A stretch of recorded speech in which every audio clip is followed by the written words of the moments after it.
Everybody knows that Alabama is home to some of the best food in America. But have you ever been lucky enough to try an Alabama oyster? Get some that's big enough to swallow and don't chew. The first time that I had one, I thought it was terrible. The first one you eat is kind of strange. I'll take another one of them. No matter how you may feel about oysters, for some Alabamians, they're more than just a yummy delicacy. They're a way of life. Down in the Gulf, Alabama coastlines produce over 1 million pounds of oysters a year, thanks to the work of fishermen dedicated to getting the oyster from the Gulf to your plate. So, what does it take for an oyster to complete this journey? First, they gotta grow. The adult oysters, when they're mature, they typically mature as males and they can change their sex throughout their life cycle. And oysters are broadcast spawners, which means that they release their egg and sperm into the water column. The resulting larvae swims for about 2 or 3 weeks before their shell becomes heavy and they sink to the bottom and they're ready to attach to a substrate. At that point, they become spats. They're small, little, tiny oysters that will grow throughout the course of a couple years until they reach market size. It depends on where you are, how fast that happens. So here in the Gulf of Mexico, because we have warmer waters and a lot of food in the water, that can happen in 12 to 18 months where they will reach about 3 inches. Farmed oysters are collected from their baskets, cleaned, and bagged up, ready to send to restaurants. Wild oysters are gathered up in a tong, which is like a cross between a rake and scissors. It's a tricky process, and the fishermen out on the Gulf spend years building their craft to find the perfect oysters for us to eat. Oystering is quite a laborious, but it's a real rewarding. When you get home at night, nobody has to rock you to sleep. My name is Avery Bates. I've been a commercial fisherman most of my life, probably 60 years. Being a commercial fisherman means you oyster, you shrimp, you fish, and you crab. A farmer just won't raise one crop. So we have to go to different crops at different times of the year. Some of them's a little better catchers than others. In other words, they know their trade quite well.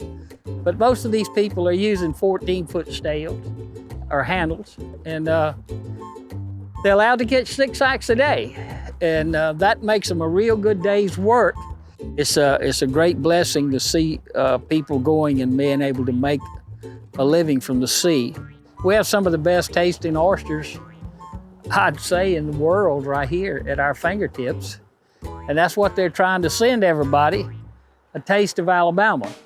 The same oyster grown anywhere else in the world won't taste just like an Alabama oyster, and that's because of Alabama's waters. When Alabama's freshwater bays and estuaries meet the salty Gulf waters, that's where the perfect Alabama oyster taste comes from. And no one knows the details of these flavors better than oyster shuckers. Well, my name is Willie Fallon, born and raised in Mobile, Alabama. Been here my whole life. And I'm really good at shucking oysters. Yeah, I found that out. I have been shucking oysters for like 13 years. I used to do it before I came here and started working, but I have never eaten one. And one of my first weeks in here, I had a very beautiful female guest that was along, and we were chit-chatting, and I was trying to get her to try her first one. So she dared me. She was like, if you eat one, I'll eat one. A lot of them, after they get that first oyster, if they anything like me, they like, I wonder what I've been waiting on. Before Willie Fallon, there was Willie Brown. A Mobile icon for more than 40 years, Willie Brown made Winslow's customers feel like family and served many of them their very first oyster. I never met him, never got to talk to him a day in my life.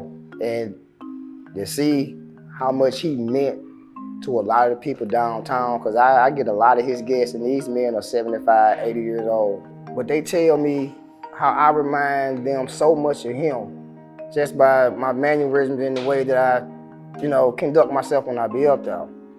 What you're looking for when you taste your oyster is the salinity, a nice salt content. The first guy that taught me how to train oysters, he told me, if you do it for a while, you get the oyster eye.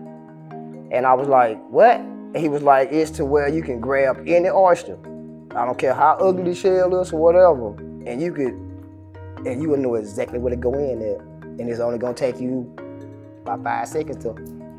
It's almost like twisting the key. Some people think that it's all about speed. It's more about technique. When you get your technique down, your speed comes. When you go to a restaurant and eat, good food do make a great place. But most of all, it's the people that's in there. This is the best job that I have ever had in my life. Like I said to all my guests, and I tell them, whether it be 2 days, 2 weeks, 2 years, 2 decades before you ever come back in here, I promise you, when you come back in Winsel's and you look at this oyster bar, there will be a Willie here. There will be new Willie, Mr. Brown, just trying to keep it going, man.